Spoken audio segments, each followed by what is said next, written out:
اعوذ باللہ من الشیطان الرجیم بسم اللہ الرحمن الرحیم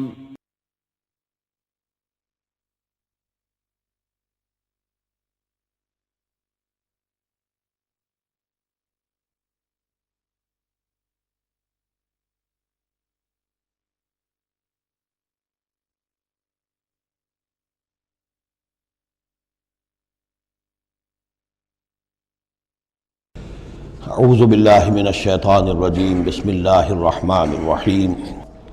ولو انہم اذ ظلموا انفسهم جاءوک واستغفروا اللہ واستغفر لهم الرسول لوجدوا اللہ توابا رحیما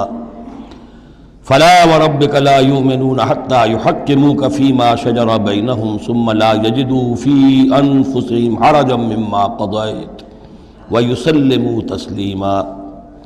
وَلَوْ أَنَّا كَتَبْنَا عَلَيْهِمْ أَنِ اقْتُلُوا أَنفُسَكُمْ أَوِ اخْرُجُوا مِنْ دِيَارِكُمْ مَا فَعَلُوهُ إِلَّا قَلِيلٌ مِّنْهُمْ وَلَوْ أَنَّهُمْ فَعَلُوا مَا يُوعَظُونَ بِهِ لَكَانَ خَيْرًا لَهُمْ وَأَشَدَّ تَثْبِيتًا وَإِذًا لَّآتَيْنَاهُم مِّن لَّدُنَّا أَجْرًا عَظِيمًا وَلَهَدَيْنَاهُمْ صِرَاطًا مُّسْتَقِيمًا صدق اللہ العظیم۔ جیسا کہ میں عرض کر چکا ہوں کہ منافقین پر جو سب سے زیادہ بھاری تین چیزیں تھیں، ان میں سے سب سے پہلی، اور عام طور پر اس کا صحیح اندازہ لوگوں کو نہیں ہے، وہ ہے اطاعت رسول۔ اللہ کی اطاعت وہ ایک کتاب کی اطاعت ہے۔ اللہ خود کوئی مشخص شخصیت کی حیثیت سے ہمارے سامنے موجود نہیں ہے، بالغیب ہے۔ ہمارے لیے رسول کی اطاعت بھی اس وقت اسی درجے میں ہے۔ رسول شخصاً ہمارے سامنے موجود نہیں ہے، یہ انسٹیٹیوشن ہے، اللہ کی اطاعت، رسول کی اطاعت۔ لیکن یہ جان لیجئے کہ اس وقت کے لوگوں کے لیے حضور صرف ایک انسٹیٹیوشن نہیں تھے، ایک شخص بھی تھے، اور وہاں کے لوگوں کے رشتے بھی تھے حضور کے ساتھ۔ کوئی حضور کا خسر ہے، خسر باپ کی جگہ ہوتا ہے، کوئی حضور کا داماد ہے، کوئی حضور کی بیوی ہے، رشتے ہیں۔ اب ظاہر بات ہے کہ ان کے لیے یہ بھی بڑا مشکل ہوتا تھا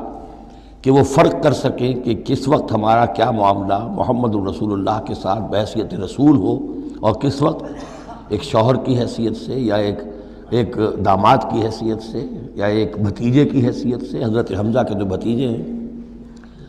تو یہ تو معاملہ تھا مومنین صادقین کا، لیکن منافقین کا اس سے بڑھ کر معاملہ یہ تھا کہ ایک انسان کی اطاعت ہم کیوں کریں۔ اور یہی وہ چیز ہے کہ جو فتنہ انکار سنت اور انکار حدیث کی اصل جڑ اور بنیاد ہے۔ اباہ کرتی ہے طبیعت، جیسے کہ عورت کی طبیعت اباہ کرتی ہے کہ شوہر کی تابعداری کیوں کرے، آخر وہ بھی مکمل ہیومن بینگ ہے، مکمل انسان ہے، اس کے احساسات ہیں، تو آسان کام نہیں ہے کہ اس کو ریکنسائل کر سکیں۔ اسی طرح انسان کی اطاعت کرے، یہ بھی در حقیقت اس کو تسلیم کرنا، ذہناً ریکنسائل کرنا آسان نہیں۔ اور یہ چیز ظاہر بات ہے کہ جن کے دل میں یقین کھب جاتا تھا ان کے لیے آسان ہو جاتی تھی، جن کے دلوں میں یقین کی کمی تھی وہ پھر قدم قدم پر ناکنگ کرتی تھی، ان کی گاڑی چل نہیں پاتے تھے۔ اب فرمایا وَلَوْ أَنَّا كَتَبْنَا عَلَيْهِمْ، اگر ہم نے ان پر یہ فرض کر دیا ہوتا أَنِ اقْتُلُوا أَنفُسَكُمْ کہ قتل کرو اپنے آپ کو، أَوِ اخْرُجُوا مِن دِيَارِكُمْ یا نکلو اپنے گھروں سے، مَا فَعَلُوهُ إِلَّا قَلِيلٌ مِّنْهُمْ نہ کرتے یہ کام ان میں سے مگر سوائے چند کے۔ وَلَوْ أَنَّهُمْ فَعَلُوا مَا يُوعَظُونَ اور اگر وہ کرتے جس چیز کی کہ ان کو نصیحت کی جا رہی ہے، لَكَانَ خَيْرًا لَهُمْ یہی ان کے لیے بہتر ہوتا، وَأَشَدَّ تَثْبِيتًا اور ان کی ثبات ایمان اور ثبات قلب اسی کے اندر ہوتی ہے۔ وَإِذًا لَّآتَيْنَاهُم مِّن لَّدُنَّا أَجْرًا عَظِيمًا اور اس صورت میں ہم انہیں اپنے پاس سے بہت بڑا اجر دیتے، وَلَهَدَيْنَاهُمْ صِرَاطًا مُّسْتَقِيمًا اور انہیں ہدایت فرما دیتے سیدھی راہ کی طرف۔ اس میں اکثر حضرات نے تو اس کو جو الفاظ ہیں ظاہری انہی پر محمول کیا ہے، اور اس میں بھی کوئی قباحت نہیں ہے۔ اللہ ہمارا خالق ہے، اگر اللہ حکم دے کہ اپنے آپ کو قتل کرو، خودکشی کرو، تو ہمیں کرنی ہوگی۔ اگر اللہ ہمیں حکم دے اپنے گھروں سے نکل جاؤ تو نکلنا ہوگا۔ تو اس میں ایک اشارہ یہ ہو سکتا ہے کہ جیسے جو تاریخ بنی اسرائیل میں ہم دیکھ آئے ہیں، وہاں یہ تھا کہ جن لوگوں نے بچڑے کی پرستش کی تھی ان کو جو مرتد ہونے کی سزا دی گئی تھی، اس کے لیے الفاظ یہی آئے تھے، ان اقتلوا انفسکم، قتل کرو اپنے آپ کو، مراد یہ ہے کہ تم اپنے اپنے قبیلے کے ان لوگوں کو قتل کرو جنہوں نے اس گناہ کبیرہ کا ارتکاب کیا ہے۔ تو شاید چونکہ منافقین کا معاملہ چل رہا ہے، اور منافقین کے ساتھ اکثر و بیشتر ایسا ہوتا تھا کہ ان کے خاندان والے، رشتہ دار، ان کے گھرانے والے ان کے ساتھ شامل ہو جاتے تھے حمایت کے اندر،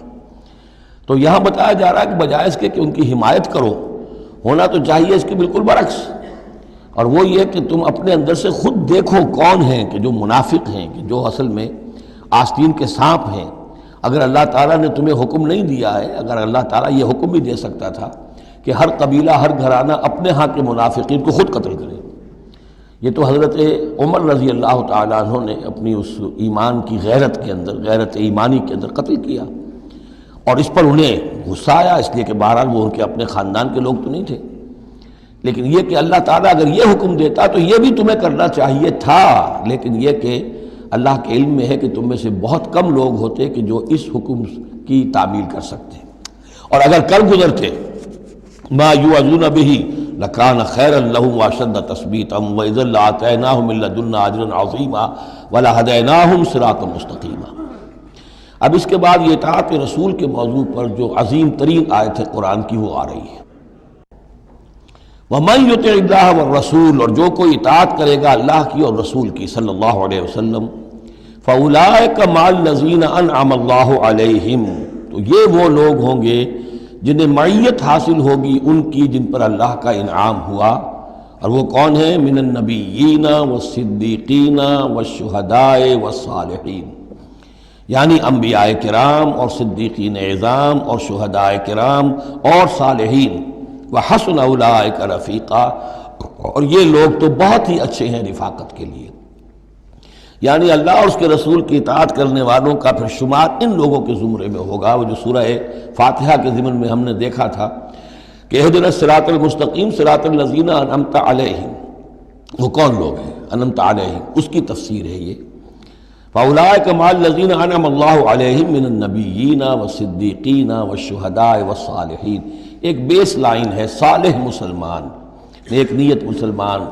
دل میں خلوص کے ساتھ ایمان ہے، صالح ہے، حکم پر عمل کر رہا ہے، محرمات سے بچا ہوا ہے۔ اب اوپر اٹھے گا تو ایک اونچا درجہ ہے شہداء کا، اس سے بھی اونچا درجہ ہے صدیقین کا، اس سے بھی اونچا درجہ ہے انبیاء کا۔ اب انبیاء کا درجہ تو رک جائے گا، اس لیے کہ وہ تو ایک وہبی چیز ہے، کسبی چیز نہیں تھی، لیکن یہ دو درجے تو ابھی موجود ہیں کہ انسان اپنی ہمت سے جتنی محنت کرے، جتنی کوشش کرے، وہ شہادت اور صدیقیت کے مراتب تک فائز ہو سکتا ہے۔ یہ مضمون پوری وضاحت کے ساتھ آئے گا سورہ حدید میں انشاءاللہ۔ ذالک الفضل من اللہ وکفی باللہ علیما، اور یہ اللہ تعالیٰ کا بڑا فضل ہے جن لوگوں کو آخرت میں ان کی معیت حاصل ہو جائے۔ وتوفنا مع الابرار، اے اللہ ہمیں موت دیجو اپنے ابرار بندوں کے ساتھ۔ تو واقعہ یہ ہے ذالک الفضل من اللہ وکفی باللہ علیما، یہ تو اللہ کا بہت بڑا فضل ہے، اور اللہ کافی ہے ہر شے کے جاننے کے لیے، یعنی کون کس استعداد کا حامل ہے، کون کس قدر و منزلت کا حامل ہے، اللہ خوب جانتا ہے۔ اب آ رہی ہے دوسری چیز، قتال فی سبیل اللہ، جو بڑا سخت امتحان تھا مادی اعتبار سے۔ اطاعت رسول جو ہے وہ زیادہ تر ایک نفسیاتی ایک مرحلہ تھا، نفسیاتی الجھن تھی، لیکن یہ تو ظاہر بات ہے کہ خالص محسوس شے، مادی شے، جان کا خطرہ، مال کا خطرہ۔ یا ایھا الذین آمنوا خذوا حذرکم، اے اہل ایمان اپنے تحفظ کا سامان لے لیا، اپنے ہتھیار لے لیا کرو۔ فانفروا ثبات او انفروا جمیعا، اس کے بعد خواہ تم ٹکڑیوں کی شکل میں نکلو اور خواہ فوج کی شکل میں، یعنی دو طرح کے معاملات ہوتے تھے۔ کبھی حضور صلی اللہ علیہ وسلم چھوٹے چھوٹے آپ گروپ بھیجتے تھے، جیسے کہ غزوہ بدر سے پہلے 8، کبھی یہ کہ پوری فوج لے کر جیسے غزوہ بدر میں آپ گئے، غزوہ احد میں آئے، تو ان میں سے جو شکل بھی ہو نکلو اللہ کی راہ میں۔ وَإِنَّ مِنْكُمْ لَمَن لَيُبَطِّئَنَّ، تم میں سے کچھ لوگ ایسے ہیں جو دیر لگا دیتے ہیں، تاخیر کرتے ہیں، حکم ہو گیا ہے نکلنا ہے، فلاں وقت ہے، کوچ ہوگا، اب وہ اس میں ڈھیل برت رہے ہیں، ابھی تیاری ہو رہی ہے، اور پھر بہانہ بنا دیں گے کہ بس ہم تیاری کر ہی رہے تھے، اب نکلنے ہی والے تھے، اور وہ منتظر رہتے ہیں کہ کوئی فیصلہ ہو چکے، تو اس وقت پھر ہم کہیں گے کہ ہم تو نکلنے والے تھے کہ یہ فیصلہ ہمیں پہنچ گیا کہ جنگ کا تو فیصلہ ہی ہو گیا۔ فَإِنْ أَصَابَتْكُمْ مُصِیبَةٌ، پھر اگر تمہیں کوئی مصیبت پیش آ جائے، اب بہرحال مسلمانوں کو جنگ میں نکلے ہیں تو کوئی تکلیف پیش آ جائے، کوئی نقصان ہو، کوئی وقتی طور پر ہزیمت ہو جائے، قال تو وہ کہے گا قد انعم اللہ علی اذ لم اکن معہم شہیدا، میں تو اللہ نے بڑا انعام کیا، بڑا کرم کیا، جو میں نہیں گیا، میں رہ گیا، میری فلاں جو ضرورت تھی وہ میرے لیے رحمت بن گئی، وہ میرا جو اونٹ گم ہوا تھا اس وقت کہیں وہ اگر میرے پاس موجود ہوتا تو میں بھی وہاں پر خراب ہوتا، یہ تو مجھ پر تو اللہ کا بڑا کرم ہوا ہے کہ میں اس جنگ میں، اس مارکے میں جانے سے بچ گیا۔ وَلَئِنْ أَصَابَكُمْ فَضْلٌ، اور اگر تمہیں کوئی فضل پہنچ جائے اللہ کی طرف سے، فتح ہو جائے اور تم یعنی کامرانی کے ساتھ واپس آؤ اور تم مال غنیمت لے کر آؤ،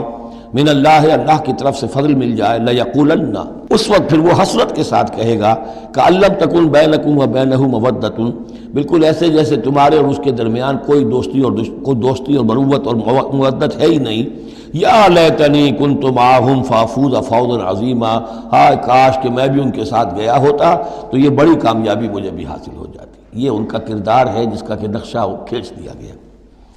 فَلْيُقَاتِلْ فِي سَبِيلِ اللَّهِ الَّذِينَ يَشْرُونَ الْحَيَاةَ الدُّنْيَا بِالْآخِرَةِ، بس جو لوگ دنیا کی زندگی کو آخرت کے عوض فروخت کرنے کے لیے تیار ہیں انہیں لازماً قتال کرنا چاہیے اللہ کی راہ میں۔ فَلْيُقَاتِلْ فِي سَبِيلِ اللَّهِ الَّذِينَ يَشْرُونَ الْحَيَاةَ الدُّنْيَا بِالْآخِرَةِ، جنہوں نے تو یہ طے کر لیا ہے کہ ہم نے آخرت قبول کی، دنیا ہم دیتے ہیں۔ اب ان کے لیے تو پھر کوئی اس میں ہچکچاہٹ نہیں ہونی چاہیے، اگر انہوں نے واقعی یہ سودا اللہ سے کیا ہے تو پھر یہ کہ انہیں تو اللہ کی راہ میں جنگ کے لیے نکلنا چاہیے۔ وَمَن يُقَاتِلْ فِي سَبِيلِ اللَّهِ، اور جو کوئی بھی اللہ کی راہ میں قتال کرے گا، فَيُقْتَلْ أَوْ يَغْلِبْ، اب دو ہی امکانات ہیں، وہ قتل ہو جائے یا غالب ہو جائے، فتح مند ہو کر واپس آئے یا وہیں شہید ہو جائے، فَسَوْفَ نُؤْتِيهِ أَجْرًا عَظِيمًا،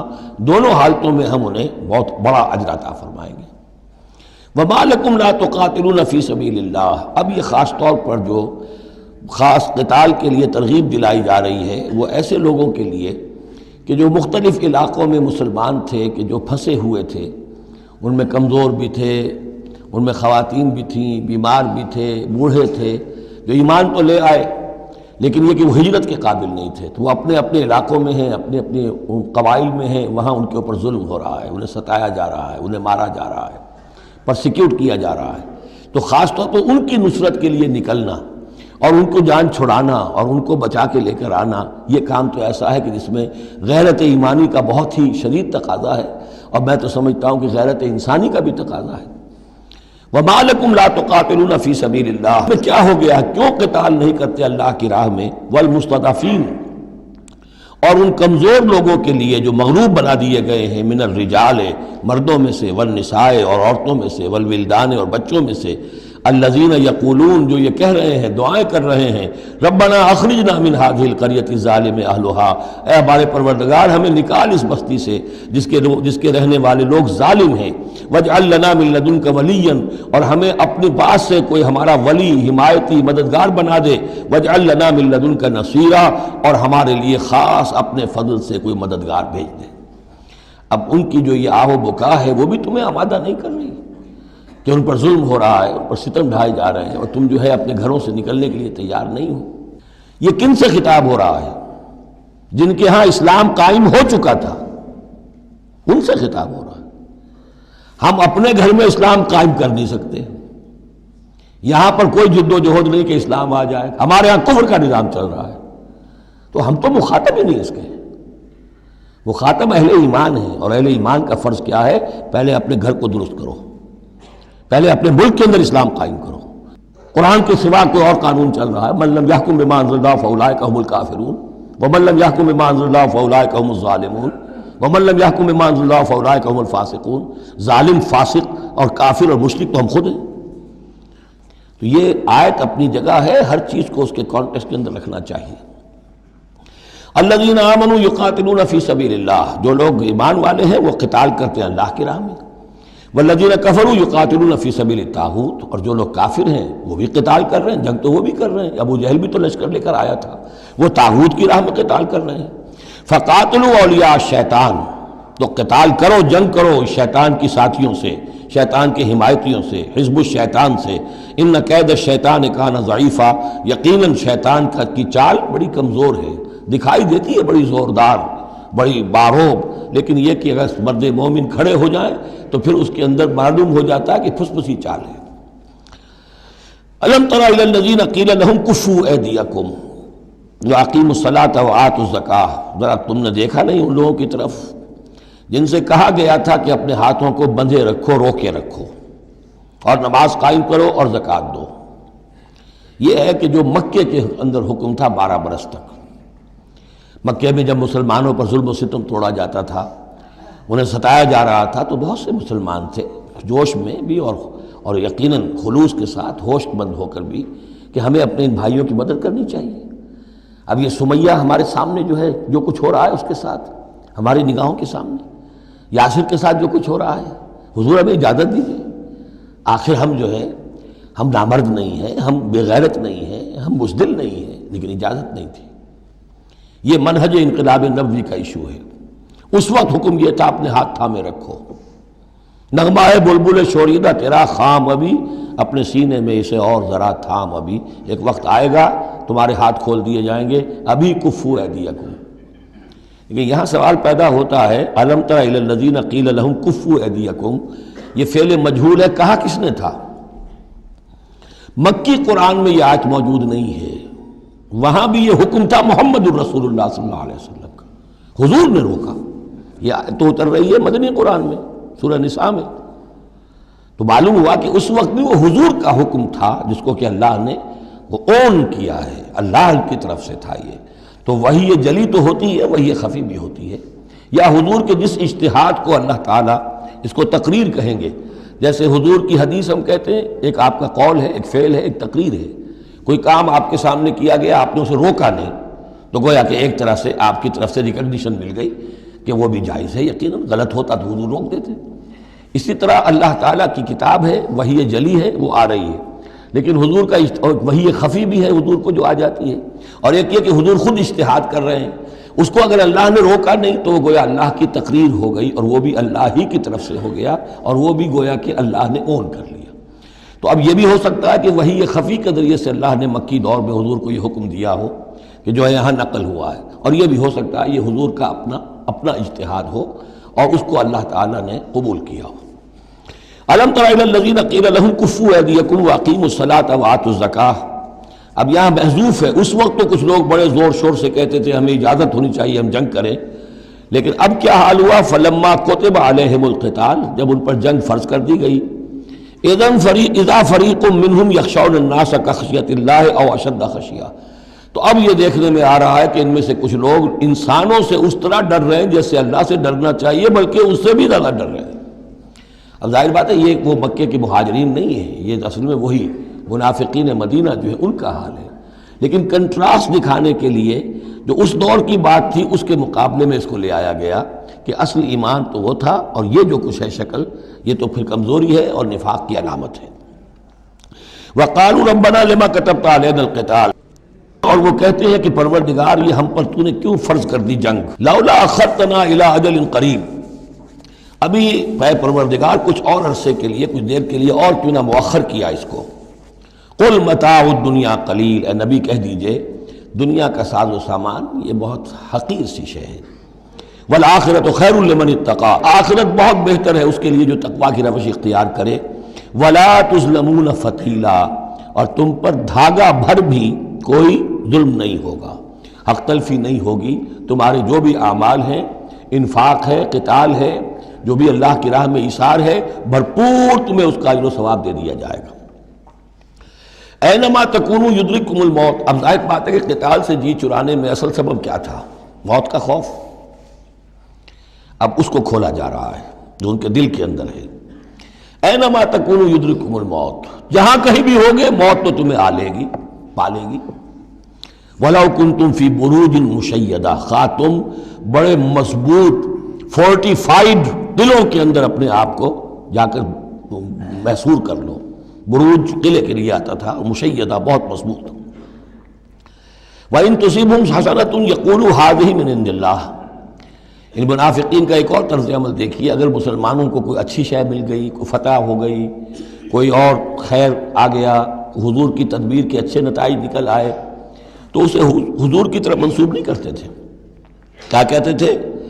ان تصیبہم حسنۃ یقولوا ھذہ من عند اللہ، بڑا اللہ کا فضل ہوا، بڑا اللہ کا کرم ہوا، اللہ نے کیا ہے. وَإِن تُصِبْهُمْ سَيِّئَةٌ، اگر کوئی تکلیف آ گئی، کوئی مصیبت آ گئی، یقولوا ھذہ من عندک، اے محمد آپ کی وجہ سے ہوا ہے، یہ آپ نے یہ غلط اقدام کیا، آپ نے یہ فیصلہ کر لیا کہ کھلے میدان میں جا کے جنگ کریں گے. ہم نے تو مشورہ دیا تھا آپ کو، آپ کی بھی رائے یہی تھی کہ مدینے کے اندر محصور ہو کر جنگ کریں. خیر آ گئی تو اللہ کی طرف سے، اور اگر تکلیف آ گئی تو اے محمد آپ کی طرف سے. قل کل من عند اللہ، کہہ دیجئے یہ سب چیزیں، خیر ہو، شر ہو، تکلیف ہو، آسانی ہو، مشکل ہو، جو بھی صورت میں سب اللہ کی طرف سے ہیں. فما لہؤلاء القوم لا یکادون یفقہون حدیثا، تو ان لوگوں کو کیا ہو گیا ہے کہ یہ کوئی بات بھی نہیں سمجھتے، ان کی مت بالکل ماری جا چکی ہے. اب یہاں جو اگلی آیت ہے اس کے بارے میں کافی قول ہیں، لیکن جو میرے نزدیک راجح ہے وہ میں بیان کر رہا ہوں کہ اس میں تحویل خطاب ہے. شروع میں جو خطاب کیا جا رہا ہے وہ ان مسلمانوں کو جن کی طرف سے یہ کمزوری یا نفاق ظاہر ہو رہا تھا. ما اصابک من حسنۃ فمن اللہ وما اصابک من سیئۃ فمن نفسک. دیکھو اے مسلمان، جو بھی کوئی خیر تمہیں ملتا ہے تمہیں یہی کہنا چاہیے اللہ کی طرف سے، اگرچہ خیر بھی اللہ کی طرف سے اور شر بھی اللہ کی طرف سے. یہ تو جو ہمارے ایمان کا ہے وہ ایمان مفصل، والقدر خیرہ وشرہ من اللہ تعالی والبعث بعد الموت، ہمارا ایمان اس پر ہے. لیکن طریقہ کیا ہے انسان کے لیے، ادب کیا ہے، صحیح کیا ہے؟ وہ یہ ہے کہ خیر ملے اللہ کا فضل ہے، اور اگر کوئی خرابی ہوئی ہے میری کسی غلطی سے ہوئی ہے، مجھ سے کوئی کوتاہی ہوئی ہے، مجھے اللہ تعالیٰ نے کوئی تعدیب فرمانی چاہیے. وَأَرْسَلْنَاكَ لِلنَّاسِ رَسُولًا، اور اے نبی ہم نے آپ کو تو لوگوں کے لیے رسول بنا کر بھیجا ہے. ایک یہ قول ہے کہ اس میں تحویل خطاب ہے، ایک یہ کہ درمیانی ٹکڑے میں بھی خطاب تو حضور سے ہی ہے لیکن استجاب کے انداز میں. اچھا تو جو انہیں خیر مل جائے تمہیں وہ تو ہے اللہ کی طرف سے، اور جو کوئی برائی آ جائے تو اے نبی آپ کی طرف سے ہے. کیا بات یہ کہہ رہے ہیں جبکہ اللہ نے آپ کو تو رسول بنا کر بھیجا ہے. تو یہ دو تعبیریں ہیں اس کی. میرے نزدیک پہلی تعبیر راجح ہے. وَكَفَى بِاللَّهِ شَهِيدًا، اور اللہ تعالیٰ کافی ہے گواہ کے طور پر یا مددگار کے طور پر. مَن يُطِعِ الرَّسُولَ فَقَدْ أَطَاعَ اللَّهَ، جو کوئی اطاعت کرتا ہے رسول کی، جس نے اطاعت کی رسول کی اس نے اطاعت کی اللہ کی. یہ ٹکڑا بہت اہم ہے، اس لیے کہ اس کے ساتھ ہی آپ حدیث اپنے دماغ میں ٹانک لیجئے، اپنے ذہن میں، اس لیے کہ یہ جو کام تھا سارا کا سارا ایک جماعتی زندگی کے تحت ہو رہا تھا، اور اس میں رسول جو ہے صلی اللہ علیہ وسلم وہ جنگ میں ہے تو کمانڈر ان چیف ہے، لیکن کمانڈر ان چیف کے ساتھ دوسرے چھوٹے کمانڈرز بھی تو ہوتے ہیں، میمنہ پر، میسرہ پر، قلب پر، عقب پر، ہراول دستے پر کون ہے. لہذا چین ہے یہ اطاعت کی، سم اطاعت کی، کہ حضور نے فرمایا من اطاعنی فقد اطاع اللہ، وہ تو یہی بات آ گئی، من یطع الرسول فقد اطاع اللہ، من اطاعنی فقد اطاع اللہ ومن عصانی فقد عصى اللہ. جس نے میری اطاعت کی اللہ کی اطاعت کی، جس نے میری نافرمانی کی اللہ کی نافرمانی کی. ومن اطاع امیری فقد اطاعنی، جس نے میرے مقرر کردہ امیر کی اطاعت کی اس نے میری اطاعت کی. ومن عصى امیری فقد عصانی، اور جس نے میرے معین کردہ امیر کی مخالفت کی یا اس کی نافرمانی کی اس نے میری نافرمانی کی. تو یہ چین چلے گی اوپر سے نیچے تک. جو بھی جماعت ہوگی، لشکر ہوں گے، اس میں جو ہے رینکس ہوں گے، اس میں کارڈرز ہوں گے، اسی طریقے سے یہ سم و طاعت جو ہے اس کی ایک زنجیر چلتی چلی جائے گی. ومن تولیٰ فما ارسلناک علیہم حفیظا، اب جو اس سے منہ موڑ دیں، روگردانی کریں، تو اے محمد صلی اللہ علیہ وسلم ہم نے آپ کو ان پر داروغہ بنا کر یا ذمہ دار بنا کر نہیں بھیجا ہے. وہ پھر اپنا معاملہ اللہ کے ہاں جا کر وہ خود اس کا محاسبہ جو ہے فیس کریں گے. وَيَقُولُونَ طَاعَةٌ، اور ان منافقوں کا حال یہ ہے کہ آپ کے سامنے تو کہتے ہیں طاعہ، ٹھیک ہے آپ نے جو فرمایا قبول ہے، ہم اس پر عمل کریں گے. فَإِذَا بَرَزُوا مِنْ عِنْدِكَ، جب آپ کے پاس سے جاتے ہیں، بَيَّتَ طَائِفَةٌ مِّنْهُمْ غَيْرَ الَّذِي تَقُولُ، اور اب ان میں سے ایک گروہ جو ہے وہ جا کر ایسے مشورے آپس میں شروع کر دیتا ہے جو خلاف ہے اس کے جو وہ وہاں کہہ کر گئے ہیں. سامنے تو ہو گئی، بعد میں جا کر جو ہے ریشہ دوانی، سازش. واللہ یکتب ما یبیتون، اور اللہ لکھ رہا ہے، نامہ اعمال ان کا تیار ہو رہا ہے، وہ جو بھی مشورے کرتے ہیں. فاعرض عنہم، تو اے نبی ان سے اعراض کیجئے، ان کو دفع کیجئے، چشم پوشی کیجئے، یہ کوئی نقصان نہیں پہنچا سکیں گے. اس میں بھی مصلحت یہ ہے کہ ابھی ان کے خلاف اقدام کرنا خلاف مصلحت ہے. جیسے ایک دور میں فرمایا گیا کہ ابھی فافو وصفحو، ان یہودیوں کو ذرا ابھی ان کی شرارتوں پر نکیر نہ کیجئے، جو کہہ رہے ہیں صبر کیجئے، اس لیے کہ ابھی اسی کے اندر مصلحت ہے کہ ابھی یہ محاذ نہ کھولا جائے. اسی طرح ان کے بارے میں کہا کہ آرزنو، ابھی ذرا کچھ عرصے کے لیے، یہاں الفاظ تو نہیں ہے وہ عرصے کے لیے، لیکن نتیجے کے طور پر، اس لیے کہ غزوہ تبوک کے بعد پھر حضور نے ان پر گرفت شروع کی. تو وقت آ گیا کہ اس کے بعد ان کے پردے چاک کر دیے گئے. جو پردے پڑے رہے تھے اب تک، وہ پردے اٹھا دیے گئے تھے. فَأَعْرِضْ عَنْهُمْ وَتَوَكَّلْ عَلَى اللَّهِ، اور آپ اللہ پر توکل کیجئے. وَكَفَىٰ بِاللَّهِ وَكِيلًا، اللہ کافی ہے سہارے کے طور پر. یعنی ان کی یہ ریشہ دوانیاں، ان کے یہ مشورے، ان کی یہ سازشیں، یہ سب جو ہے پادر ہوا ہیں، اور یہ سب نسیاں منسیاں ہو جائیں گی، آپ فکر نہ کیجئے. افلا یتدبرون القرآن، تو کیا یہ لوگ قرآن پر تدبر نہیں کرتے؟ پڑھتے تو ہیں. میں نے آپ سے کہا نا، نمازیں تو وہ پڑھتے تھے. جو بھی منافق تھا اسے اس وقت نماز تو پڑھنی پڑتی تھی، ورنہ تو مسلمان نہ مانا جاتا. آج تو مسلمان مانے جانے کے لیے نماز ضروری نہیں ہے، اس وقت تو ضروری تھی. بلکہ عبداللہ ابن ابی تو پہلی صف میں ہوتا تھا، اور جمعے کے روز تو خاص طور پر حضور کے خطبے سے پہلے کھڑا ہو جاتا تھا اور اعلان کرتا تھا، لوگوں توجہ سے سنو، یہ اللہ کے رسول ہیں، اپنی چودراہٹ کے اظہار کے لیے کہ میں یہاں کا چودھری ہوں. تو وہ نمازیں تو پڑھتے تھے، قرآن سنتے تھے، لیکن افلا یتدبرون القرآن، قرآن پر تدبر نہیں کرتے. یہ قرآن ان کے سروں پر سے گزر رہا ہے، یا ان کے ایک کان سے داخل ہو کر دوسرے کان سے نکل رہا ہے. وَلَوْ كَانَ مِنْ عِنْدِ غَيْرِ اللَّهِ، اگر یہ اللہ کے سوا کسی اور کے پاس سے آیا ہوتا، لَوَجَدُوا فِيهِ اخْتِلَافًا كَثِيرًا، تو اس میں بہت سے تضادات وہ پاتے. اس پر غور کرو گے، یہ بڑا مربوط کلام ہے، اس کا پورا فلسفہ جو ہے بہت منطقی طور پر مربوط ہے، اس کے اندر کہیں کوئی تضاد نہیں ہے. وَإِذَا جَاءَهُمْ أَمْرٌ مِّنَ الْأَمْرِ، انہی منافقین کا ایک اور روش، جب ان کے پاس کوئی خبر پہنچتی ہے کسی بات کی، من الامن او الخوف، امن کے بارے میں یا خوف کے بارے میں، کہیں سے خبر آ گئی کہ فلاں قبیلہ چڑھائی کرنے کی تیاری کر رہا ہے، حملہ کرے گا، اذاعوا بہ، تو وہ اس کو پھیلا دیتے ہیں، نشر کر دیتے ہیں، عام کر دیتے ہیں، تاکہ لوگوں میں خوف اور ہراس پیدا ہو جائے. یہ اسی سے اذاع کا لفظ آج کل بنا ہوا ہے، ریڈیو کو، نشر کو، براڈ کاسٹنگ کے لیے یہ لفظ ہے عربی کا، جدید عربی کا. اذاعۃ الجمہوریۃ المتحدۃ العربیہ، یہ جو ریڈیو ہے، this radio of United Arab republic, یہ میں سنا کرتا تھا کبھی، شیخ عبد الباسط عبد الصمد کی قرات ہوا کرتی تھی مصر سے، تو وہ اذاعۃ الجمہوریۃ المتحدۃ العرب، تو یہ جو ہے وہ اذاع اب نشر کرنے کے لیے، اذاعوا بہ، وہ اس کو نشر کر دیتے ہیں. وَلَوْ رَدُّوهُ إِلَى الرَّسُولِ، اگر وہ اس کو لوٹاتے رسول کی جانب کہ حضور یہ خبر آئی ہے، اس طرح کی اطلاع آئی ہے.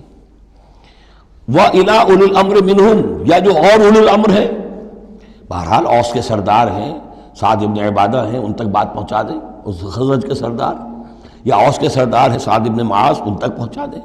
اگر یہ کرتے لَعَلِمَهُ الَّذِينَ يَسْتَنبِطُونَهُ مِنْهُمْ، تو یہ بات ان لوگوں کے علم میں آتی جو اس کا استنباط کر سکتے، نتیجہ نکال سکتے، کتنی بات صحیح ہے، اس کا نتیجہ کیا نکل رہا ہے، ہمیں کیا قدم اٹھانا چاہیے.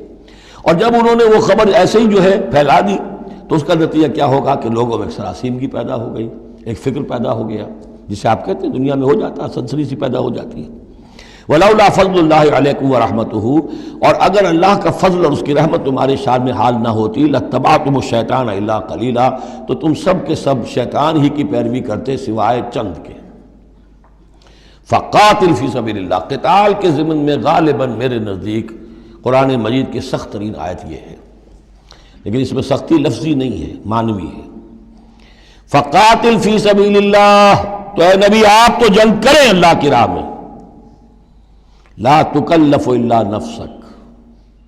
آپ پر کوئی ذمہ داری نہیں ہے سوائے اپنی ذات کے. وحرض المؤمنین، اہل ایمان کو جتنا بھی آپ اکسا سکے اکسا، اختیار تو نہیں، یعنی اگر کوئی اور نہیں نکلتا اکیلے نکلیے. جیسے کہ حضرت ابوبکر نے کہا بھی تھا، جب کہا گیا کہ مانعین زکوٰۃ کے معاملے میں نرمی کیجیے، کوئی نہیں میرا ساتھ دے گا، میں اکیلا جاؤں گا. یہ عظیمت. تو اے نبی آپ کو تو یہ کام کرنا، آپ کا تو فرض منصب ہی ہے، آپ کو ہم نے بھیجا اس لیے. هو الذی ارسل رسولہ بالہدی ودین الحق لیظہرہ علی الدین کلہ، آپ کو تو کرنا ہے. فقاتل فی سبیل اللہ لا تکلف الا نفسک، کوئی اور نہیں جا رہا ہے تو آپ پر ذمہ داری نہیں ہے۔ حرض المومنین، یہ حرض ضاد کے ساتھ ہے، ایک حرص ہے صاد کے ساتھ، ہارا صاد، حرص، طمع، کسی چیز کی لالچ۔ تحریص کے معنی ہو گئے کسی میں کسی شے کی ترغیب پیدا کرنا، لالچ پیدا کرنا، پرسویشن۔ حرض، یہ ضاد جو آیا ہے یہ ہے جیسے اکسانا، لوگوں کے جذبات کو جوش میں لانا، ایمان کے اندر ان کے جوش پیدا کرنا، یہ ہوگا یہ حرض، حرص سے یہ ضاد ایک نقطے سے بڑا فرق واقع ہوا ہے۔ وحرض المومنین عسى اللہ ان یکف باس الذین کفروا، ہو سکتا ہے یا امید ہے کہ اللہ تعالیٰ جلد ہی ان کافروں کی قوت کو روک دے، تھام لے۔ ان کی جنگ جو ابھی بڑی ان کی چلت پھرت ہو رہی ہے، ابھی یہ کچھ عرصے کی بات اور ہے، وہ وقت بس آیا چاہتا ہے کہ ان میں دم نہیں رہے گا۔ اس لیے کہ سن 5 میں، یوں سمجھیے یہ سن 4 میں نازل ہو رہی ہے سورہ نساء، سن 5 میں سورہ احزاب ہے، اور غزوہ احزاب کے بعد کہہ دیا تھا محمد رسول اللہ صلی اللہ علیہ وسلم نے کہ یہ آخری بار تھی کہ قریش ہم پر ہمراہ آور ہوئے۔ لن یغزوکم قریش بعد عامہم ھذا ولکنکم تغزونہم، اے مسلمانوں بس قریش کی بس ہو گئی ہے، اب وہ آئندہ کبھی تم پر حملہ آور ہونے کی ہمت نہیں کر سکتے، اب تو تم ان کے اوپر ان کے خلاف اقدام کرو گے۔ اس لیے 6 سال میں اگلے سال آپ نے سفر کیا عمرے کا، ٹریٹی ہو گئی، انا فتحنا لک فتحا مبینا، صلح حدیبیہ، اور اس کے بعد 7ویں سال میں اللہ تعالیٰ نے فتح خیبر عطا فرما دی، اور 8ویں سال میں مکہ فتح ہو گیا۔ وہ ایک کے بعد دوسری جو تالے ہیں وہ کھلتے چلے گئے، اور اسی وقت وہ پھر سورہ صف نازل ہو گئی تھی کہ اب وَأُخْرَىٰ تُحِبُّونَهَا نَصْرٌ مِّنَ اللَّهِ وَفَتْحٌ قَرِیب، یہ بھی غزوہ احزاب کے فوراً بعد نازل ہوئی کہ اے نبی بشر المومنین، اہل ایمان کو بشارت دے دیجئے کہ وہ سخت دور گزر گیا، اب اللہ کی طرف سے نصرت اور فتح تمہارے قدم چوما چاہتی ہے۔ عسى اللہ ان یکف باس الذین کفروا، امید ہے کہ اللہ تعالیٰ ان کافروں کی قوت کو تھام لے گا، ان کی جنگ کو روک دے گا۔ واللہ اشد باس واشد تنکیلا، اور یقیناً اللہ تعالیٰ بہت سخت ہے جنگ میں بھی، قوت میں بھی، اور سزا دینے میں بھی، اور سختی اور عقوبت میں بھی۔ اس کے بعد پھر تمدنی چیزیں کچھ آ رہی ہیں، یہ اب پھر مسلمانوں سے خطاب آ رہا ہے۔ یہ منافقین سے 2 باتیں آ چکی، ایک اطاعت رسول جو ان پر شاق گزرتی تھی، اور ایک قتال فی سبیل اللہ جو ان کے لیے بہت بڑا امتحان بن جاتا تھا۔ من یشفع شفاعۃ حسنۃ یکن لہ نصیب منہا، انسانی معاشرے کے اندر سفارش کرنا کسی کے لیے یہ بھی ایک اس کا لازمی سا حصہ ہوتا ہے۔ کوئی شخص ہے، اس کی کوئی احتیاج ہے، آپ جانتے ہیں کہ نیک آدمی ہے، صحیح آدمی ہے، بے روپیہ نہیں ہے، دوسرے شخص کو جانتے ہیں کہ وہ اس کی مدد کر سکتا ہے، آپ جا کر اس کے لیے کہیں کہ اس کی مدد کی جائے، میں اس کو جانتا ہوں، یہ کوئی پروفیشنل بیگر نہیں ہے۔ یا اسی طرح کا معاملہ، کوئی مقدمے کا مسئلہ ہے، آپ کے علم میں کچھ حقائق ایسے ہیں کہ جو فائل کے اوپر جو پولیس نے جو بھی کر رکھی ہے کارروائی، وہ دھوکہ دینے والے ہیں، ڈیسیونگ ہے، تو آپ جاتے ہیں کسی کے پاس اور کہتے ہیں کہ یہ بات یوں ہے، تو یہ کوئی بری بات نہیں ہے۔ اچھائی کے لیے، نیکی کے لیے، بھلائی کے لیے، خیر کے لیے، عدل کے لیے، انصاف کے لیے اگر سفارش کی جائے تو اس میں کوئی حرج نہیں، بلکہ اس سے اللہ تعالیٰ ثواب عطا فرمائے گا۔ من یشفع شفاعۃ حسنۃ، جو کوئی سفارش کرتا ہے اچھی، یکن لہ نصیب منہا، اسے اس میں سے بھی حصہ ملے گا، اس کی نیکی، اس کے اجر و ثواب میں سے اسے حصہ ملے گا۔ ومن یشفع شفاعۃ سیئۃ یکن لہ کفل منہا، اور کسی نے بری سفارش کی، غلط سفارش کی، جھوٹی کی، حقائق کو توڑا مروڑا، تو پھر اس کے جرم کے اندر جو جس کے لیے وہ سب کچھ کر رہا ہے وہ بھی شریک ہو گیا، اس کا برابر کا حصہ دار ہو گیا۔ واللہ وکان اللہ علی کل شیء مقیتا، اور یقیناً اللہ تعالیٰ ہر شے پر قوت رکھنے والا ہے۔ ایک اور بات، معاشرے کے اندر گریٹنگز کا معاملہ ہوتا ہے، جب ملیں تو آپس میں کس طریقے سے کوئی سلام کریں، یا کیا گڈ مارننگ کہیں، کیا کہیں، صباح الخیر اور مساء الخیر کہیں، کیا کہیں، اس کا بھی اس میں اللہ تعالیٰ نے بتایا کہ اس کا قاعدہ کیا ہے۔ وَإِذَا حُيِّيتُم بِتَحِيَّةٍ فَحَيُّوا بِأَحْسَنَ مِنْهَا أَوْ رُدُّوهَا، جب تمہیں کوئی دعا دی جائے، اصل میں عربوں کے ہاں چونکہ یہ رواج تھا حیاک اللہ، حیاک اللہ، حیاک اللہ، اللہ جو ہمارے ہاں سرائے کے علاقے میں حیاتی ہوئے، تمہاری عمر بڑھے، اللہ تعالیٰ عمر زیادہ کرے، تو یہ وہ انداز ان کا تھا کہ حیاک اللہ، تو اسی سے جو بھی گریٹنگز ہیں ان کے لیے لفظ تحیہ بن گیا ہے۔ اذا حییتم بتحیۃ، جب تمہیں کوئی دعا دی جائے تو پھر تم بھی دعا دو بأحسن منہا، اس سے بہتر۔ السلام علیکم کے جواب میں السلام علیکم ورحمۃ اللہ، اضافہ کر کے دیجئے، لوٹائیے. اور ردوہا، کم سے کم اتنی تو کرو کہ برابر جو ہے وہ بات اس کو لوٹا دو. ان اللہ کان علی کل شیء حسیبا، یقیناً اللہ تعالیٰ ہر چیز کا حساب کرنے والا ہے. یہ چھوٹی چھوٹی چیزیں بھی جو ہیں ان کی بھی اہمیت ہے، آداب ہیں. انسانی زندگی کے اندر اور معاشرتی زندگی میں حسن پیدا ہوتا ہے، اس سے آپس کی محبت پیدا ہوتی ہے.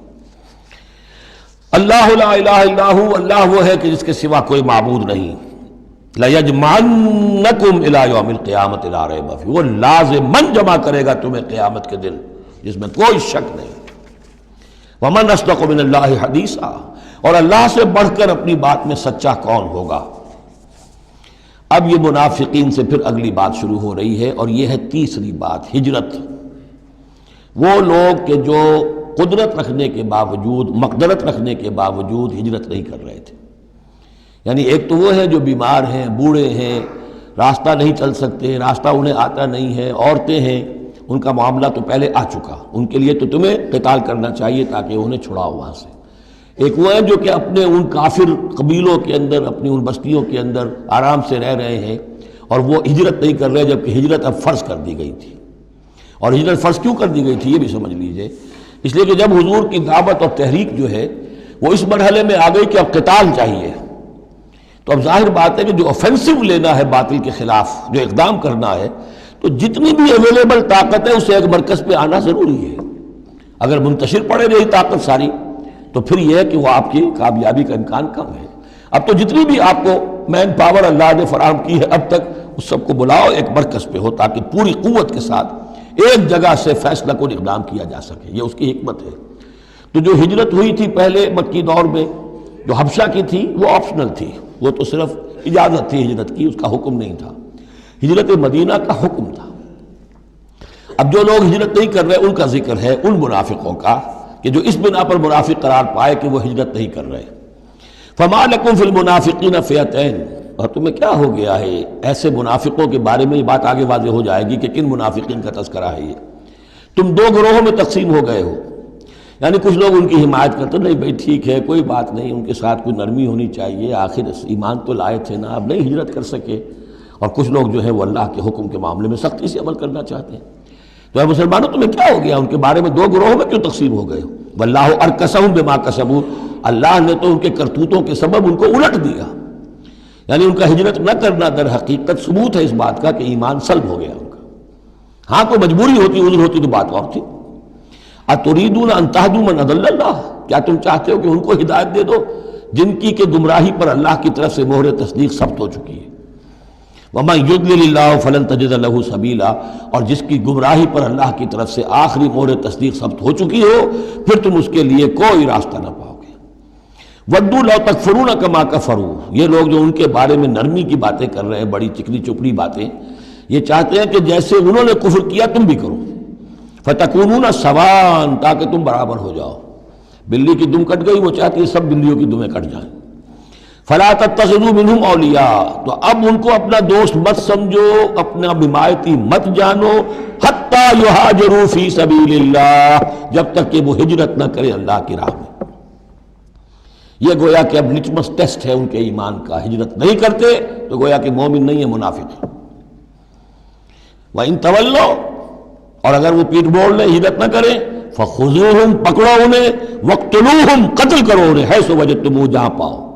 یعنی پھر وہ کافروں کے حکم میں ہیں چاہے وہ کلمہ پڑھتے ہوں. لیکن اگر ہجرت نہیں کر رہے ہیں، جو ہجرت فرض کر دی گئی ہے ان پر، اگر وہ نہیں کر رہے ہیں تو گویا کہ وہ کافروں کے حق میں ہیں، اسی کے حکم میں ہیں. انہیں پکڑو، قتل کرو جہاں پاؤ. وَلَا تَتَّخِذُوا مِنْهُمْ وَلِيًّا وَلَا نَصِيرًا، ان میں سے کسی کو بھی اپنا ولی اور مددگار مت بناؤ. إِلَّا الَّذِينَ يَصِلُونَ إِلَىٰ قَوْمٍ، اب اس میں استثناء ہے. ایک ایسے قبیلے میں اس قسم کے منافق مسلمان موجود ہیں کہ جن سے آپ کی صلح ہے، قبیلے کی قبیلہ صلح، تو ظاہر بات ہے کہ اس صلح کو وہ یہ صلح ان کو بھی کور کر رہی ہے جو اس میں ہے منافق. إِلَّا الَّذِينَ يَصِلُونَ إِلَىٰ قَوْمٍ بَيْنَكُمْ وَبَيْنَهُمْ مِيثَاقٌ، سوائے ان کے کہ جن کا تعلق ہو ایک ایسی قوم سے، ایسے قبیلے سے کہ جن کے اور تمہارے درمیان کوئی معاہدہ ہے. اور یا دوسری شکل کیا ہے، اور جاؤکم حسرت صدورہم، یا ایسے لوگ بھی ہوتے تھے جو آئے تمہارے پاس اور ان کے دل جو ہیں بڑے تھوڑے ہو گئے ہیں، تنگ ہو گئے ہیں، ان یقاتلوکم او یقاتلوا قومہم، ان میں اتنی جرأت نہیں رہی ہے کہ وہ آپ کے ساتھ ہو کر اپنی قوم کے خلاف لڑے یا اپنی قوم کے ساتھ ہو کر آپ کے خلاف لڑے مسلمانوں۔ اب چونکہ انسانی معاشرے میں ہر سطح کے لوگ ہوتے ہیں اور ہر حال میں رہے ہیں، ہر دور میں رہے، ہر دور میں رہیں گے، تو یہ گویا کہ تو مینول آف ریولوشن ہے، ریولوشنری اسٹرگل کے اندر اس طرح کی سچویشنز آئیں گی، ہر قسم کے انسان ہوں گے۔ کچھ ایسے کمزور لوگ تھے، وہ کہتے تھے بھائی ہمارے لیے لڑنا بھڑنا مشکل نہیں ہے، نہ مشکل ہے، نہ تو ہم اپنی قوم کے ساتھ ہو کر مسلمانوں سے لڑیں گے، نہ مسلمانوں کے ساتھ ہو کر اپنی قوم سے لڑیں گے۔ ان کے بارے میں بھی کہا کہ ان کو بھی دفع کرو، ان کو بھی قتل نہ کرو، ان کو بھی چھوڑ دو، ان کی بھی جاں بخشی کرو۔ تو دو استثناء آ رہے ہیں، ایک تو استثناء کن سے ہے کہ جن کے ساتھ، جن کے قبیلے کے ساتھ تمہارا معاہدہ ہے، اس کے منافقین کے اوپر وہ حکم نہیں آئے گا خذوہم وقتلوہم حیث ثقفتموہم کہ انہیں پکڑو اور قتل کرو جہاں پاؤ۔ دوسرے وہ ہے کہ جو یہ کہہ دیں کہ حضور ہمیں بس یہ قبول کر لیجئے، ہم نہ آپ کے ساتھ ہو کر وہ اپنے قوم سے لڑ سکتے ہیں، یہ ہمت ہمارے اندر نہیں ہے، نہ یہ ہے کہ ہم وعدہ کرتے ہیں کہ آپ کے خلاف اپنی قوم کی کبھی مدد کریں گے۔ تو فرمایا وَلَوْ شَاءَ اللَّهُ، اگر اللہ چاہتا لَسَلَّطَكُمْ عَلَيْكُمْ فَلَقَاتَلُوكُمْ، یہ بھی تو ہو سکتا تھا کہ اللہ انہیں تمہارے خلاف مسلط کر دیتا اور وہ تمہارے خلاف قتال کرتے۔ فَإِنِ اعْتَزَلُوكُمْ فَلَمْ يُقَاتِلُوكُمْ، اب اگر انہوں نے تمہیں چھوڑ دیا اور تم سے جنگ نہیں کر رہے ہیں، وَأَلْقَوْا إِلَيْكُمُ السَّلَامَ، اور تمہاری طرف وہ صلح پیش کر رہے ہیں، فَمَا جَعَلَ اللَّهُ لَكُمْ عَلَيْهِمْ سَبِيلًا، تو ایسے لوگوں کے خلاف اقدام کرنے کی اللہ نے تمہیں اجازت نہیں دی ہے۔ تو سمجھتے جائیے اس بات کو کہ جو منافق ہیں ان میں سے عام قاعدہ یہ ہے کہ اب جو بھی اقدام ان کے خلاف ہوگا انہیں پکڑو اور قتل کرو، وہ کافروں کے حکم میں ہے اگر وہ ہجرت نہیں کر رہے ہیں۔ اللہ یہ نمبر ایک کہ ان کے قبیلے سے تمہارا معاہدہ ہے تو وہ کور کر جائے گا ان کو۔ دوسرا یہ کہ وہ آ کر اگر یہ کہہ دے کہ ہم نیوٹرل ہو جاتے ہیں بالکل،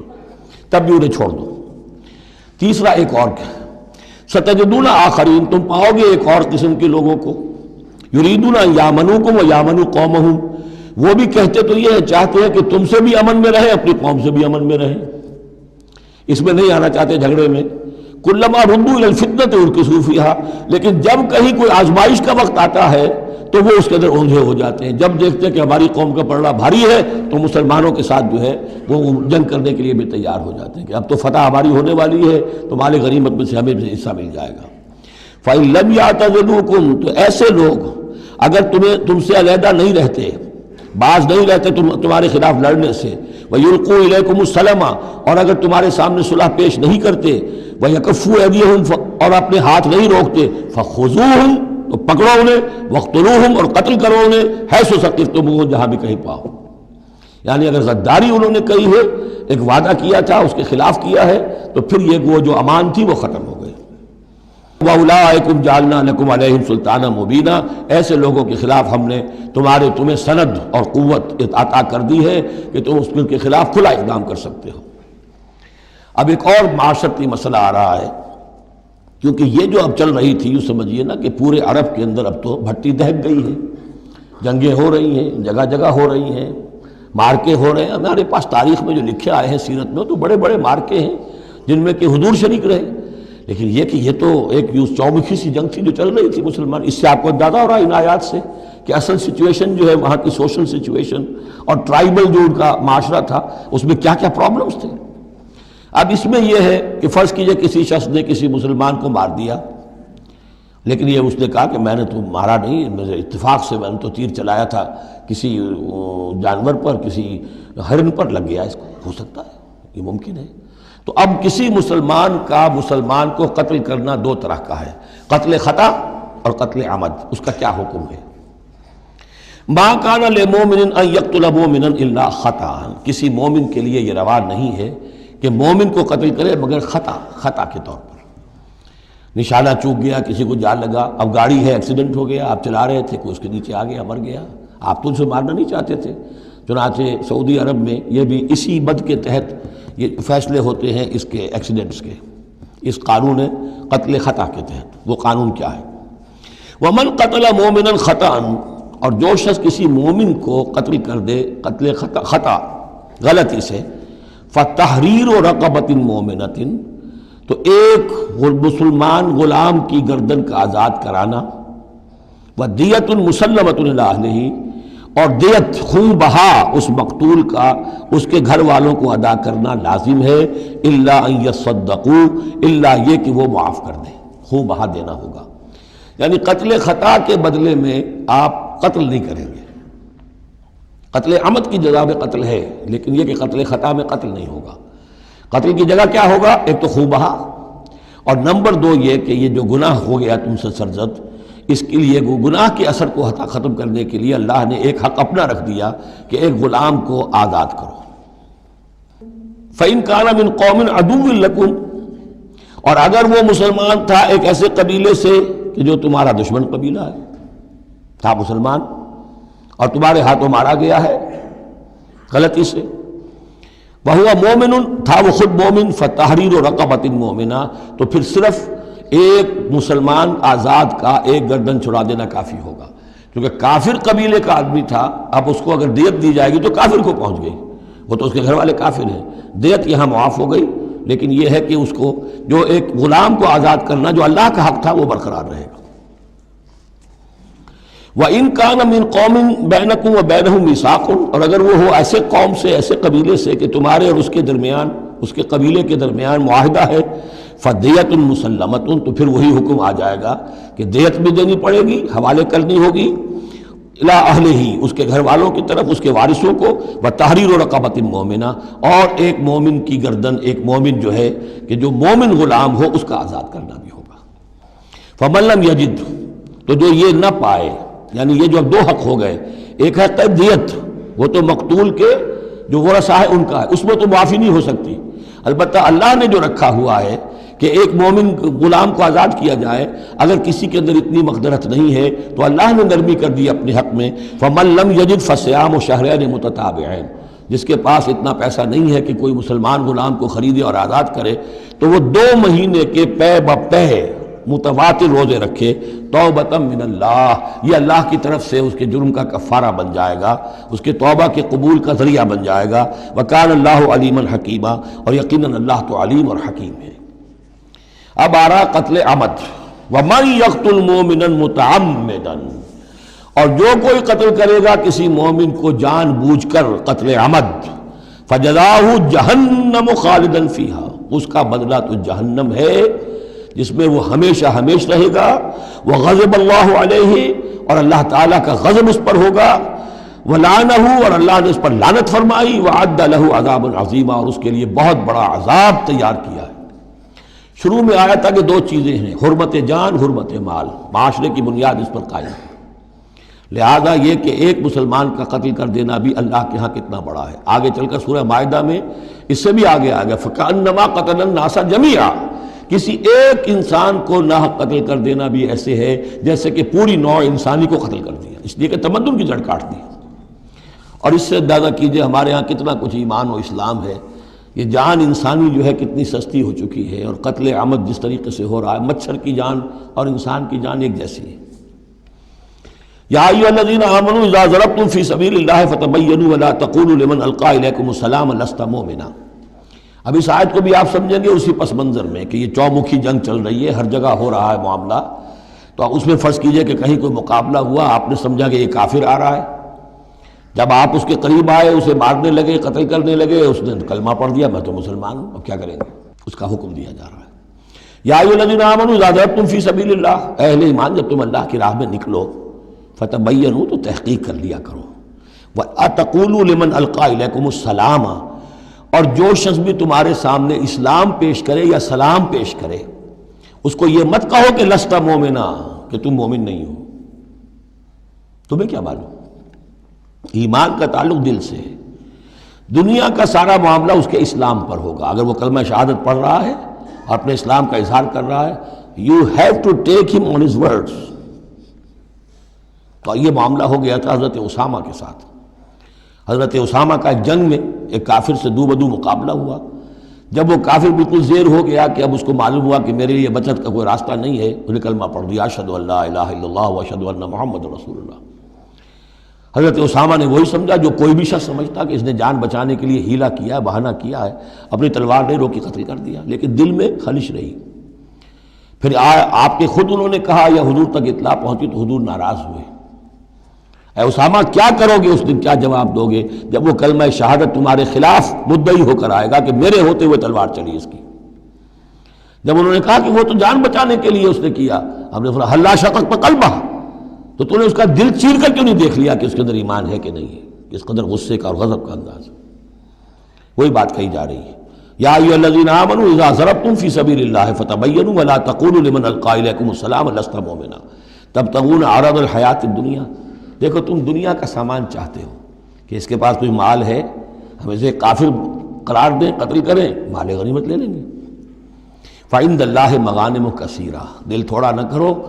اللہ کے ہاں بڑی غنیمتیں تمہارے لیے ہیں، تمہارے لیے بڑی بڑی مملکتوں کی غنیمتیں آنے والی ہیں، ان چھوٹی چھوٹی چیزوں کا اور اس کے اوپر اتنی حدود اللہ جو ہے اس سے آزادی نہ برتو۔ کذالک کنتم من قبل، دیکھو تم خود بھی تو پہلے ایسے ہی تھے، آخر ایک دور تم پر بھی تو گزرا ہے، تم سب بھی تو نو مسلم ہی ہو، ایک وقت میں تو تم میں سے ہر شخص کافر ہی تھا نا، مشرک تھا۔ کذالک کنتم من قبل،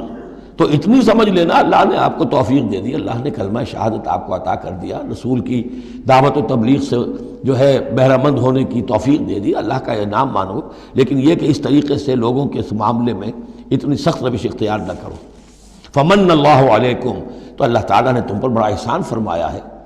فتبینوا، تو دیکھو تحقیق کر لیا کرو، ان اللہ کان بما تعملون خبیرا، اور جو کچھ تم کر رہے ہو اللہ اس سے باخبر ہے۔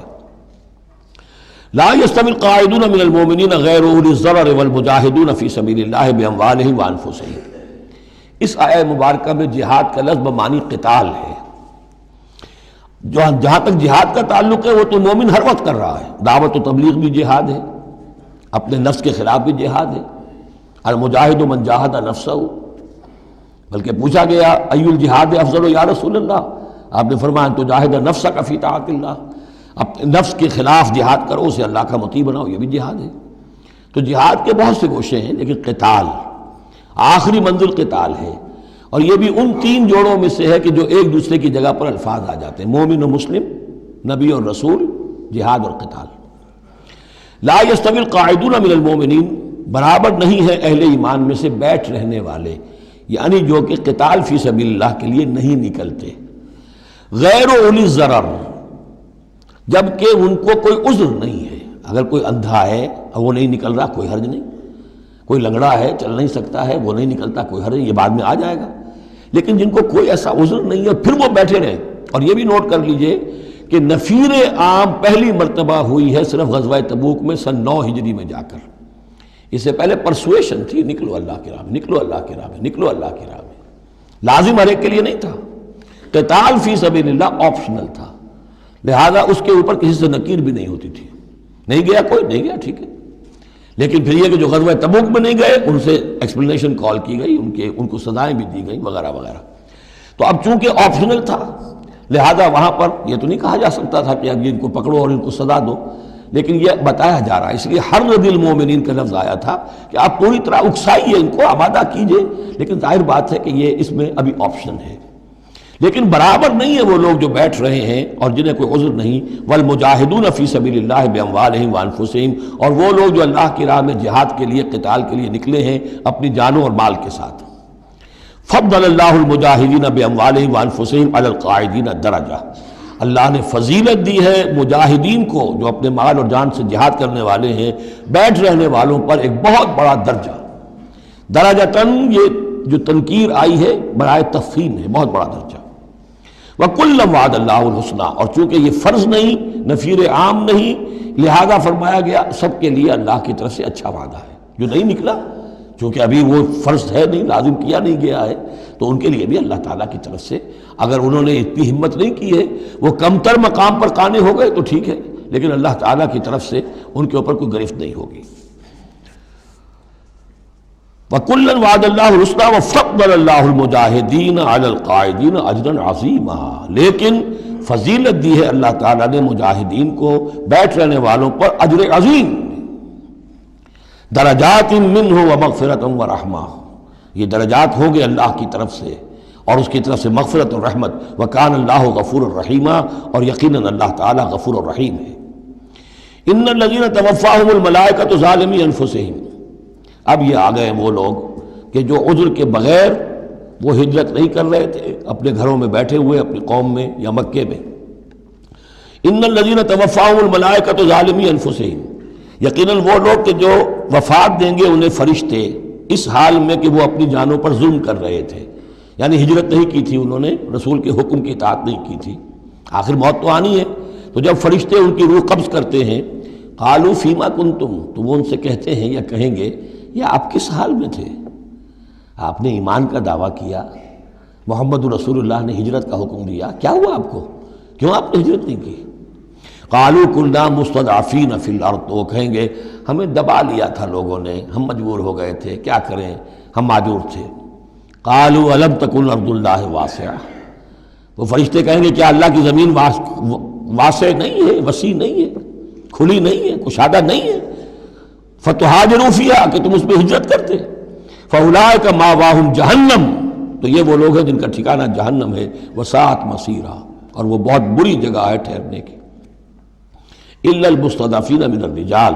ہاں ایسے لوگ جو واقعتاً جن کو اب چینز پہنا دی گئی ہوں، زنجیروں میں جکڑ کر جن کو کہ گھروں میں رکھا گیا، ان کا معاملہ ہو رہا ہے کہ جنہیں دبا دیا گیا ہو۔ مستضعفین من الرجال والنساء، اور عورتیں، ان کے لیے تنہا سفر کرنا، ایسے بھی عورتیں تھیں جن تنہا ہجرت کی ہے لیکن ہر ایک کے لیے تو نہیں۔ والولدان، اور بچے، لا یستطیعون حیلۃ، کہ نہ ان کے پاس کوئی تدبیر ہے، ولا یہتدون سبیلا، نہ وہ راستہ جانتے ہیں۔ فاولئک عسى اللہ ان یعفو عنہم، تو یہ وہ لوگ ہیں کہ اللہ تعالیٰ ان کو معاف فرمائے گا۔ اگر عذر تھا، مجبوری تھی، نہیں جا سکتے تھے، بچے ہیں، عورتیں، ان کے لیے کہا گیا تھا کہ ان کے لیے قتال فی سبیل اللہ کرو، انہیں جا کے چھڑاؤ۔ لیکن جو لوگ بغیر عذر کے وہاں بیٹھے ہوئے ہیں وہ منافق ہیں کٹر، ان سے تمہارا کوئی تعلق نہیں جب تک کہ وہ ہجرت نہ کریں، بلکہ وہ قتال کے معاملے میں بالکل کفار کے برابر ہیں۔ الا المستضعفین من الرجال والنساء والولدان لا يستطيعون حیلۃ ولا يهتدون سبیلا فاولئک عسى الله ان يعفو عنهم وكان الله عفوا غفورا، اور اللہ تعالیٰ بخشنے والا اور معاف فرمانے والا ہے۔ ومن يهاجر في سبيل اللہ، اور جو کوئی ہجرت کرے گا اللہ کی راہ میں، یجد فی الارض مراغما کثیرا وسعا، وہ زمین میں پائے گا کشادگی بہت بڑی اور وسعت۔ ان ارضی واسعۃ فإیایا فاعبدون، سورہ عنکبوت میں آپ پڑھیں گے، میری زمین بڑی کشادہ ہے، اگر یہاں اللہ کی بندگی نہیں کر سکتے تو کہیں اور چلے جاؤ۔ ومن یہاجر فی سبیل اللہ یجد فی الارض مراغما کثیرا وسعا ومن یخرج من بیتہ مہاجرا، اور اس کے ساتھ ساتھ یہ بھی سمجھ لو جو شخص اپنے گھر سے نکل کھڑا ہوا ہجرت کے لیے، الی اللہ ورسولہ، اللہ اور اس کے رسول کی طرف، دولت کے لیے نہیں۔ یہ حدیث نبوی جو ہے کہ ایک شخص وہ ہے جو ہجرت کرتا ہے کسی عورت سے نکاح کے لیے، ایک شخص وہ ہے جو دولت کے لیے کرتا ہے، وہ نہیں۔ فہجرتہم الی ما ہاجر الیہ، اس کی ہجرت اس میں شمار ہوگی۔ جس نے اللہ اور اس کے رسول کی طرف ہجرت کی خلوص نیت کے ساتھ، گھر سے نکل کھڑا ہوا، ثم یدرکہ الموت، پھر اسے موت نے آ لیا، وہ نہیں پہنچ سکا مدینہ منورہ، حضور کے قدموں تک رسائی نہیں ہو سکی، بمصطفیٰ برسا خویش راہ کے دی ہمعوس، اس تک نہیں ہو سکا، فقد وقع اجرہ علی اللہ، تو اس کا اجر اللہ کے ذمے ثابت ہو گیا۔ یعنی وہ نیت کر کے نکل آیا خلوص نیت کے ساتھ، اللہ اور اس کے رسول کے حکم سمجھ کر وہ نکل آیا ہے، دار الہجرت تک نہیں پہنچ پایا، درمیانی میں کہیں اس کی موت واقع ہو گئی، فقد وقع اجرہ علی اللہ، اللہ کے ذمے اس کا اجر جو ہے وہ اللہ کے ذمے ثابت ہے۔ وکان اللہ غفور الرحیم، اور یقیناً اللہ تعالیٰ غفور ہے، بخشنے والا، اور رحیم ہے، رحم فرمانے والا۔ بارک اللہ لی ولکم فی القرآن العظیم ونفعنی وإیاکم بالآیات والذکر الحکیم۔